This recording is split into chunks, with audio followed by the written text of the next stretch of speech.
Okay, Jay, you can grab your jell-o. Good job. Get up to your spot. Okay, set it on the table. Climb up in your chair. Good job, bud. Yeah, you can help Daddy with the blade bait video? Yeah. You get jell-o while I talk about blade baits, eh? So what do you think, Jay? Back at it for round 2 talking about blade baits.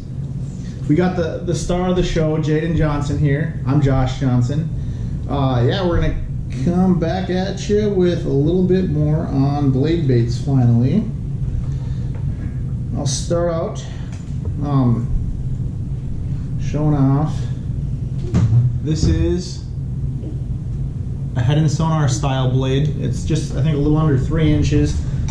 Best I know, this was one of the first blades kind of developed, or that's known for being one of the first. But there's a lot of different kinds of blades on the market. Is that right, Jay? What do you got there? You got a silver buddy? You got a silver buddy? Here, I'll show this one. He wants you guys to see this one. This one's a cute baby blade bait. That's a little silver buddy. So anyways, there's a lot of different blades on the market, profiles, weights, etc.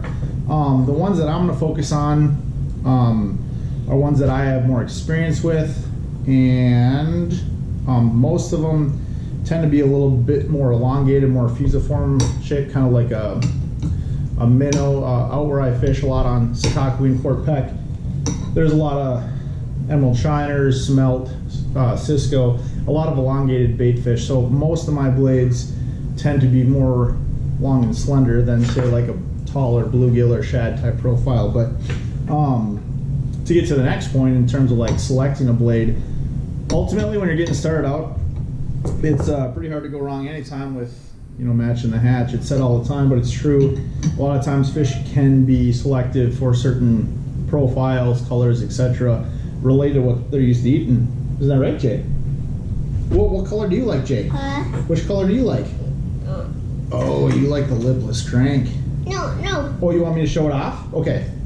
Here, folks. This is a lipless crank, which technically isn't really a blade bait, but the reason I brought this here is because this video, hopefully this is something, whether you've never fished a blade in your life or you've fished a blade for many years, I'm hoping you can get a little bit of insight from what I'm about to share. And ultimately, everybody's kind of got their own styles, different types of gear, you know, but hopefully this will give you a little bit of insight that you can use to work into your own arsenal, give you a few ideas, and just a little bit of my perspective from my experiences. Daddy. Yeah. Daddy. Well, you want me to put this one down? You want me to show this one? Down. And do grab this one? Down. Put it down. Down. Put this one down. Down. What do you? Can I show them this one? And actually, I think I forgot to say. If you're new to blade baiting, it's not necessarily that weird. Honestly, it's a lot like a lipless. I mean, it's pretty much is a lipless crank. The difference is blades are pretty much a thin, very thin piece of metal. I think the head and sonars are brass, and you take like a silver buddy, it's even thinner, stainless steel. And lipless cranks actually have, you know, some body to them, but otherwise they honestly operate almost the same. And I'll actually fish a lipless crank in place of a blade a lot of times in the spring, but very similar with like a lift and drop type retrieve. And there's a lot of ways to fish a blade. The way that I'm going to focus on is what I love doing, particularly in the late fall, which is a lift, drop, retrieve off the bottom for the most part. But anyways, it's not that dissimilar from a lipless crank. You can, you know, lift and drop these off the bottom as well. A lot of similarities. They're not that weird. It's just, it seems like with fishermen, they either love blades or they've never fished them before. So anyways, hoping to just shed a little bit of light that you can use to apply to your own fishing. So where do I want to go here? Okay, so like I said, for selecting a blade, probably not a bad idea to start with something that matches the bait fish in your lake, whether you're fishing for smallmouth, walleye, largemouth, I mean perch, whatever. Fish eat blades like crazy, especially in cold water. They're effective for a lot of species. Where I fish, I'm a lot of time, like in Fort Peck, I'm imitating Cisco, so a little bit larger profile. Something like this 4-inch steel shad can sometimes pay off where they're eating a little bit bigger bait. Whereas like say the west end of Sakakawea, let's just say they're eating a lot of emerald shiners, I might err towards a small little 2-inch silver buddy or something like a 3-inch headed sonar. Dad. And this isn't actually a headed sonar, but it's that style. Jay, you want to go play? He's gonna go play, folks. We'll take a break. Sit. He wants me to eat this whole bowl of jell-o. Here, I'll go get my own bowl, Jay. I'll be right back.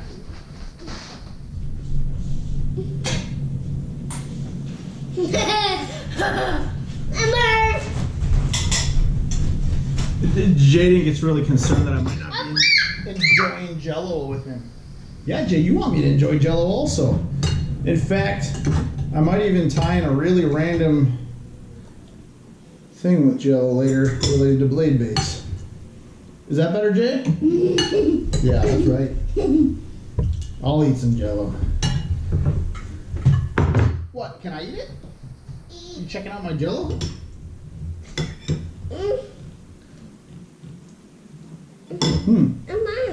What's that, look better than yours? Here, I'll trade you. Okay. So, back to the blades. Where were we, Jay? Okay. So, you've selected a blade bait. A lot of them, and I'm going to focus a lot on a head and sonar style blade, which is this kind of blade. They make multiple sizes. These tend to be the most common ones I see people using. I think mostly because there's a do-it mold on the market, and a lot of people make them, and they're good all around size. They work super well, and I've used them a bunch. So a lot of what I'm going to reference, yeah, Jay, good job showing that off. Jay's comparing the steel shad to a little head and sonar. Good job, Jay. Thank you for showing them that. Good job. Yeah. I'm gonna show him a chartreuse one. Yeah. So while Jay's showing the chartreuse one, yeah, there you go. Good job. You're doing great, Jay. Thanks for helping so well. You can see a lot of these. It's easier to see on the white one. They have multiple hole positions. If you're new to blade baiting, you may wonder, or even if you've, yeah, Jay, that's funny. Even if you've done a lot of blade baiting, you might wonder what hole position you should put a snap in. Yeah, oh, Jay, what kind of silliness is that? Yeah, yeah. Woo, woo. Yeah. Boom. Okay. Actually, that brings up another point, Jay. With most blades, there's a hole through a sheet of metal. You don't want to tie direct to it. You need a snap. And typically, I don't usually like using snaps more than I need to. But in this case, I feel like you definitely need to, except for there's certain types of blades where maybe there's an exception with the way that the line tie is. The snap that I prefer, without going into long detail, is a tactical angler style snap. It's actually, it doesn't technically, it's more of a clip, and it's listed as the 25-pound clip. So anyways, you'll take your line, attach it to a snap or a clip, and then if you have a blade with multiple options for holes, you need to decide which hole you want to go into. I've seen a lot of things on YouTube and magazines, etc., kind of talking about various things like which hole you should put your clip into, you know, saying like, hey, this gives it more of a tail kick, this gives it a tighter vibration, etc. I don't know. When I look at it, I don't notice a huge difference with where I put the clip on the hole position to like the action. I mean, I'm sure there is a little difference. The biggest thing that I want to get across with the blade and where you put your clip is how it affects. Oop, I'll help you out, Jay. Oh, we just lost line. 1 second, folks. Where'd it go? Okay, so Jay, we're gonna show off something important here, okay? So something important to keep in mind. Whoa! He's got a lot of important things to tell me. Yeah, buddy, he's trying to eat me. Buddy, you're not a... He thinks he's a fish eating a blade. Ooh, no. Ooh. Jay, you want to go off and play? You want me to come with? Probably. Here. Okay, so the important thing to keep in mind with your clip placement, in my opinion, and to get back to this real quick, blade baiting reminds me a lot of... You want me to put it in? Blade baiting reminds me a lot of jerk baits in that you don't have to move the bait a long ways to get an erratic action from it. With a good jerk bait, you give it a snap of the rod and it'll dance a lot of times almost in place. And especially in cold water, you can dance that bait real erratically in front of the fish. And it's got time to stare at it, check it out. But eventually, oh buddy, nothing worse than a tangled bait. Eventually, it'll react to that erratic action.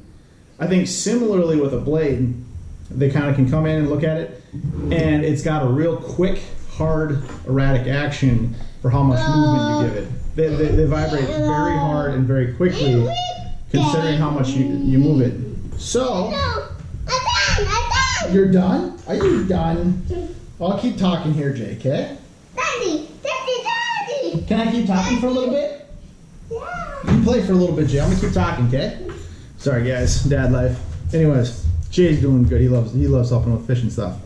So, anyways, with the blade, similar to a good jerkbait, which you want a good jerkbait to be very responsive and very erratic most of the time, to help trigger that fish. Similar with a blade, you want it to respond really quickly to your retrieve. A jerkbait, you don't want it to like pull for a little ways before it reacts. You want it to react and cut or roll hard immediately. It's very similar with a blade. You don't want it to like, move and then shimmy. You want it to shimmy right away. You want the hard vibration right away off the bat. So bearing that in mind, I think it can be important which hole you put your clip in. And if you look at this is on the front hole on the bait right now.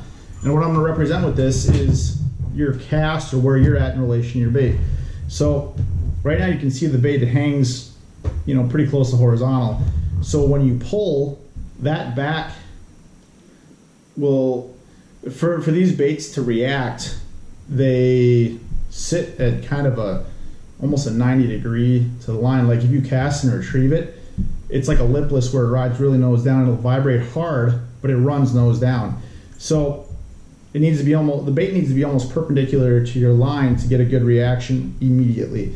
So you can see this right now, it's sitting pretty close to horizontal, but you can see this, if this represents you as the angler down to your bait, at a pretty good, this is at a good angle to react right away, to respond to your retrieve. So in this situation, it would be best almost vertical. Well, I cast, and I think you're gonna be a lot better off in most situations. Casting the fish, I think you're gonna be spooking a few less fish. I think you're gonna be covering more water, etc., etc. Plus, it's just not sitting in the same spot forever. So if you look at how it was in that front hole as compared to now the middle hole, it's gonna sit a little bit more nose down.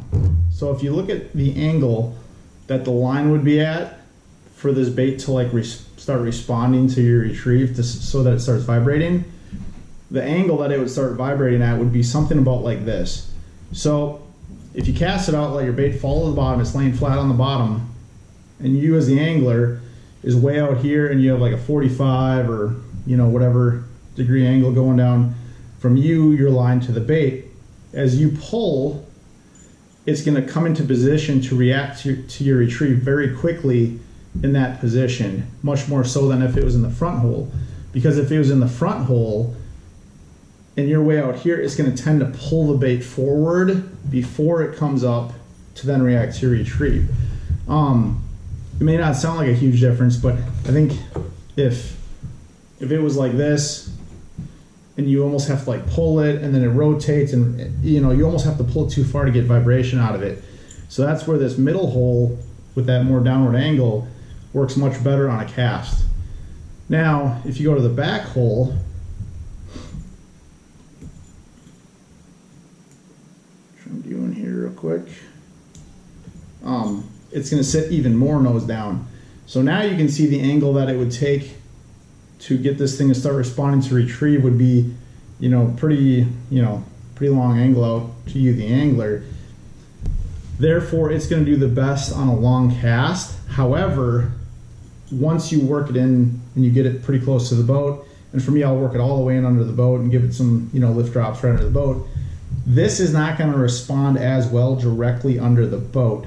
Therefore, I usually choose the middle hole because you have the best all around of casting, and then as you work it in to you, so it'll respond quickly throughout the entire retrieve. I will say the exception, if you make a really, really long cast, for example, like literally with this head and sonar, I will, on a really, really, really long cast, sometimes not get any vibration out of it almost without really yanking it, just because that middle hole doesn't give it quite enough angle. So if you had to make super long casts, or if you were in shallower water, because typically I'm in over 20 foot of water, so the angle of my line isn't going to flatten out too much. Like if you're in real shallow, your line might, kind of look like that. In deeper water, I'm more like this.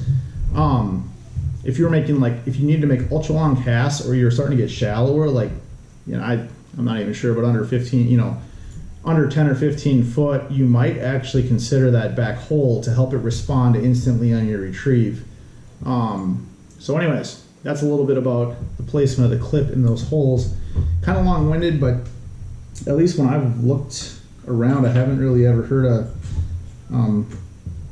that info very much before. And I think that's one of the keys is not always, do you get a little bit more tail wag or do you get a little bit tighter vibration, but it's about getting a hard kick to get that lure to activate right away, more so than a little extra tail wag or a little extra whatever. So that's how I go about choosing it. That being said, I could have pretty much said, for example, on a head and sonar style bait, I'll pick the middle hole most of the time. I haven't experimented with it as much as I'd like to, maybe, because I end up kind of stuck in that middle hole quite a bit, but it definitely gets the job done. It's a good all-around thing for making pretty good long casts and working all the way back to the boat. But you might experiment with that stuff if you're finding issues with long casts, etc., or if you're needing to fish the bait vertically. Play around with those holes. So hope that helped out a little bit and didn't confuse you. It's kind of hard to explain, but let's see, what do I want to talk about next? With blades, they're not exactly known for the best landing percentages. Number one, a lot of times you're fishing cold water with finicky fish. They may not bite the greatest to begin with, so that might lead to losing a few fish. Additionally, if you look at, say, other hard baits, like a lipless crank, they have these nice rounded wire through areas where the split ring and the hook attaches, so you get a really good range of motion from this, the treble hook and the split ring. Blade baits, being a sheet of metal, they have these flat spots, and it really tends to lock the split rings up quite a bit, where you go to try to turn it and it can lock up pretty quick. Additionally, on this tail section here that sticks out, it doesn't allow the split ring to go any higher than that, which I think is mostly because, I don't know, I think the bait makers think people are going to tangle their rear treble hook over their line too easy, which can and will happen, but that can and will happen whether or not that tail section is there or not. So I'm not saying that it's always a bad thing to have that tail section there, but long story short, I don't like it. So ultimately, when you're selecting a blade, you need a bite first to then land the fish. So use whatever blade you got, or profile, weighting, etc., that you think you need to get the job done. However, there are some ways to potentially modify baits that I think are going to help up your percentages. And in the last couple of years especially, I've experimented quite a bit with a few things, and I'll just give you my experience, what I think will help land a few more fish based off what I've seen. So the other thing about blades that tends to lead to, you know, poor landing percentages is, I'm surprised I even left the hooks on this one yet. I'd normally cut them off right away, but a lot of blades actually come with hooks that are cut and placed directly on the blade. These things lock up so quick.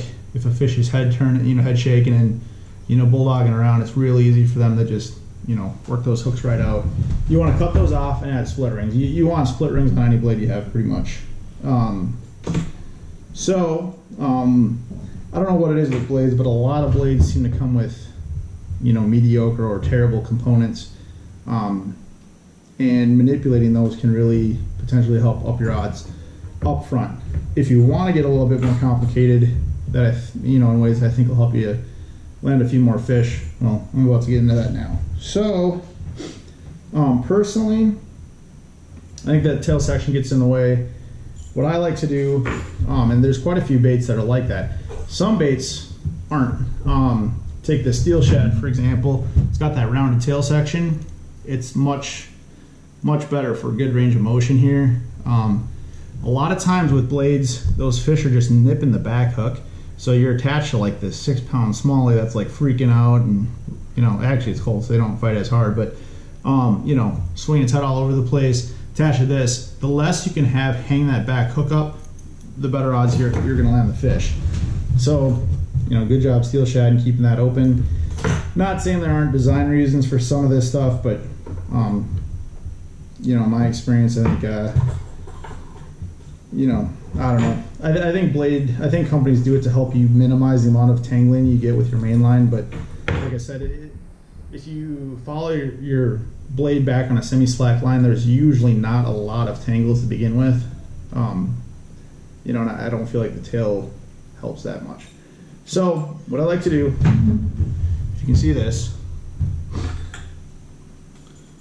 these are two similar baits, the same baits, head and sonar style baits, but this is how they come with the tail intact. This is what I prefer to do to it. I like to cut it off and round it off. In doing that, I think it's really going to open up your range of motion quite a bit, and especially when you get that big smallie, big walleye, etc., pinned on that back hook that's just nipping at the bait. It has a lot of movement that you would not have with that tail locking that split ring up more. So there's a few things you can do to help minimize some of the, you know, to help maximize rotation with the back hook. Actually, I'll step back here a sec. One thing you can do that I've done that I think works pretty well is to actually drill a second hole in the tail so that you can get your split ring and hook over it. I would highly recommend that if you want to keep that tail intact. You know, it's a little bit of a pain to drill it out, but I think it's definitely going to help save you a few heartbreaks. I think it definitely helps with landing percentages. Ultimately, when I've compared, you know, like the stock way a lot of blades come where that tail is in the way versus drilling the second hole versus just rounding it off completely, I really just kind of prefer rounding it off completely. Also, it's really the easiest because you can just have a pair of side cutters and just round that thing off pretty quick. Sometimes I'll take a file and kind of smooth it out, just so that it's all smooth. Also, you just in general, you reduce the amount of flat spots on that, because, like, I don't know, it's kind of hard to explain, but there's such a wide, I mean, relatively speaking, a wide chunk of metal there that there's a lot for that split ring to get hung up on. So if you reduce the amount of metal between the hole and the outside of the bait, you're going to get better rotation, just period. So anyways, like I said, I like to trim that tail off and have a minimal amount of metal between the hole and the outside of the bait, just enough that it doesn't, you know, break through the hole you have to attach your split ring to. Additionally, if you want to get even a little bit crazier, you can take an 1/8 inch drill bit and you can open up the holes where you'd attach the split rings on the head and sonar style baits. And like I said, I'm focusing on this one quite a bit because it's used by a lot of people. I've used them a lot, and this is kind of some concepts that you might be able to apply to similar style baits, or just take some ideas to adapt it to your styles of blade baiting. So yeah, like I said, you can take an eighth inch drill bit. 1/8 inch works really well with these head and sonar style baits, to open up that gap where the split ring and the hook where the split rings attach, and that itself will give you a little bit better range of motion on the front hook and the back hook. Additionally, the spot where you put your clip, if you decide, say, like, hey, you like the middle hole, I don't know how well you can see that, but I'll actually open up the middle hole with a 3/32 inch drill bit to give a little bit better room for your clip in the bait, so that I can, maybe vibrate or shimmy just a little bit quicker, a little bit harder. So yeah, it's a little bit of a pain, but personally, when you're out in like the bitter cold at the end of the year or early spring, or maybe get on a really solid bite in the summertime with these, I think it's definitely going to pay in reducing a few of those big fish lost. I know personally I hate losing fish, and I mean I've experimented with multiple ways of doing this. I mean, this year, last year, quite a bit, and I'll say honestly, I absolutely feel that rounding this tail off absolutely will help your game. So what else do I want to cover here? Couple things. So this bait right here, you see a chartreuse with the black stripes, that's just Sharpie. Sharpie works really well on these baits. Sometimes we'll do something kind of crazy, like this little, I don't know, Dalmatian pattern, I don't know what you want to call that, crappie. I think when it comes particularly to like cold water stuff, like I like jerkbait fishing, but like jerkbait fishing or blade baits, I think you want to go real natural in kind of colors, or like the opposite. I think sometimes like just a bright chartreuse with black stripes, you might kind of call it a perchy pattern, but honestly it's just kind of something to get their attention, give them something weird to react to. I kind of like to go both ends of the spectrum. Typically I like chrome. I do like these silver chrome style blades a lot. I tend to use them more when the sun's shining. When it's cloudy out or early morning, late night, I tend to go more towards a painted style blade, for example chartreuse or white. Also, when it comes to selecting the weights of your blades, a lot of blades will come in like the same length and shape, but they might come in multiple size options. For example, I know I get my blades, these head and sonar style blades, from deadendtackle.com. Little side note, I don't even know the guy, but they're definitely good quality paint jobs, good price. They come with KVD triple grips, which are good hooks. I don't prefer the triple grips with blades, but they come with quality components.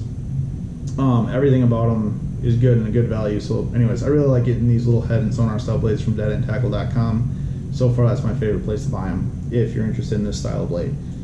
So where was I at with this? Oh, for selecting weights.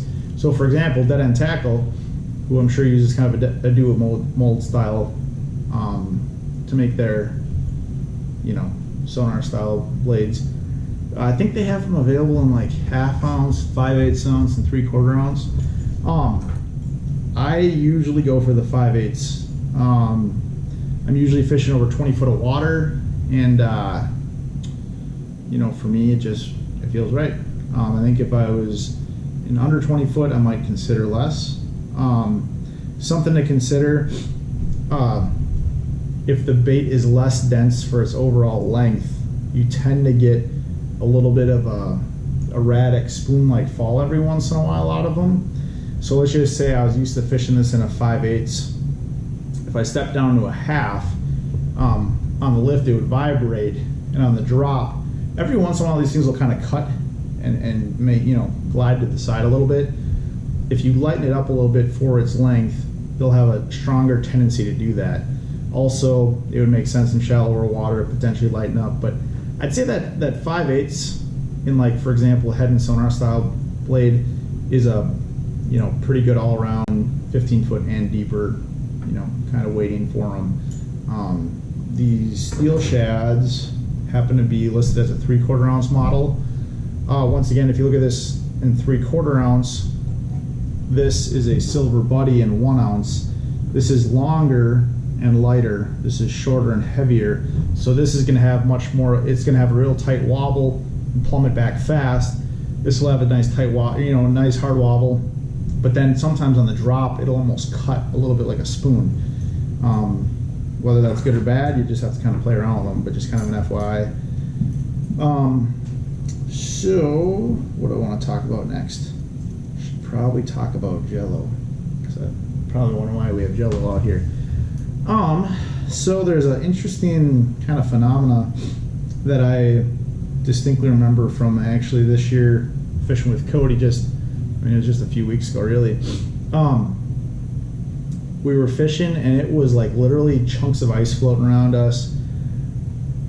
And when we were fishing, it literally felt like you're fishing in jell-o. It's really hard to explain, but the density of water changes with temperature, and I mean a lot of people know that or are aware of that. And you know, if you fish suspending jerk baits, for example, or any bait, it affects how your baits float and sink. You know, how quickly they'll rise, how quickly they'll sink, etc. It also affects your blade. It's interesting though, because throughout the water temperature, you know, range throughout the fall, like we really never noticed it until that last trip. But it was very bizarre. Like on a long cast, when you go to lift, it feels like you're pulling your line almost through jell-o. And interestingly, with water, it's most dense at like 39 degrees. Our surface temps at the time were like, I mean, almost froze. Like we literally broke ice to get out there. There was chunks of ice floating around us. It was kind of reading like 34, 35 degrees on like the trolling motor, the transom just, you know, a foot or two under the water. But down deep, I'm guessing the majority of the water column had cooled off to like 39 degrees. And it was literally like jigging in jell-o. And it really puts a damper on the vibration of your blades.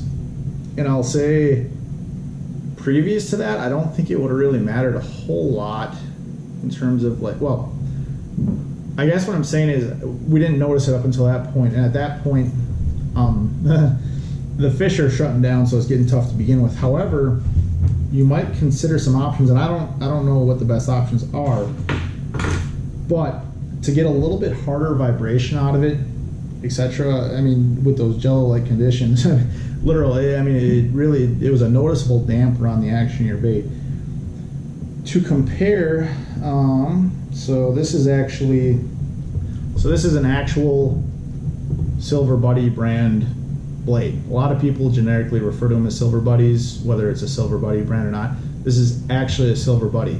It's gold, gold plated, but these things are made out of stainless steel, as far as I know.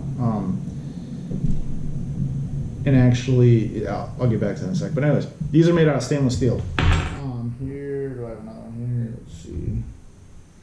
Take the rubber band off the hooks. Also, check it out. This is my favorite storage box for blades. It's like a roof tackle box. It's awesome. Anyways, highly recommend it for keeping your blades from bouncing all over and getting all beat up. Keep your hooks and everything in good condition. This is a Silver Buddy brand, and it is the thinnest blade. I mean, there's a few others I've seen that are real thin like this, but it's extremely thin. Like, it's strong, it's stainless steel, but you can actually bend it.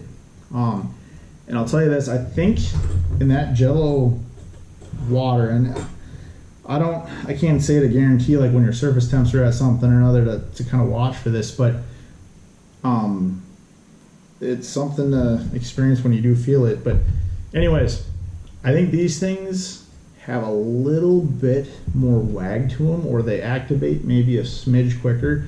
When I compare them in the shallows, looking at them, or actually I was like pulling them up and down in my bathtub the other day, just to compare, for example, between the head and sonar and like a Silver Buddy, they look like they activate pretty similarly as far as like how quick they are to activate. However, I feel like the Silver Buddy, I'll give it the edge in that jell-o water. So during those couple of days, if you happen to be out in that late cold water, and this is, I don't know how many people this is actually going to apply to you, but it's kind of an interesting thing that I noticed. I put this thing down, I picked up the Silver Buddy, and I think it helped activating a little bit more quickly. Something else you might consider, particularly in that environment, and if you happen to run into it, is potentially maybe using a little thinner line, potentially dropping down your hook size slightly, things like that, because you want your bait to activate almost immediately, and if it's not, I would look into some options, I guess is what I'm saying. So that was kind of a unique situation. Most people aren't going to be running into that. I think the blade bite is really prime, kind of like the 40-degree range, and then once dipping in the 30s, once it's pretty much froze, it's getting pretty tough in general. But anyways, something to look out for is the jell-o water. So what else do I want to talk about here? I don't know. That's the gist of it, I think. No, I like talking about blades. It's something that, like I said, it's not everybody does it at all. But I just ran out of room on my SD card. I think that's my camera's way of telling me I've been talking too long here. Getting kind of long-winded, but I don't know. I get a kick out of blades. It's like the most basic thing. It's like just a chunk of metal it's a piece of metal with a chunk of lead on it. And like all summer and spring long, you're throwing all these like cool looking baits, fancy paint jobs, and it's like the end of the year, you chuck a hunk of metal out there and you jack some of your biggest fish of the season. It's a real interesting bait. And like I said, not everybody has thrown them before, partially just because they tend to work really well when a lot of people aren't fishing because stupid cold out. But it's a super interesting bite, really intrigues me, and it's super effective. Just fun. Like honestly, like the lift drop, and they're there and just surprise bites. But anyways, where was I at here? What do I want to talk about? Okay, so for rigging, like I said, a lot of blades come with pretty mediocre components.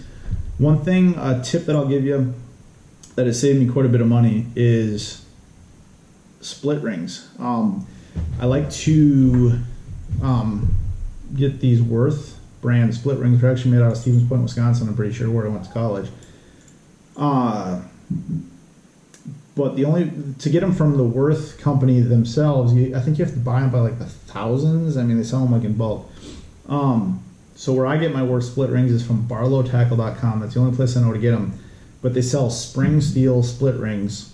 I get their standard spring steel split rings.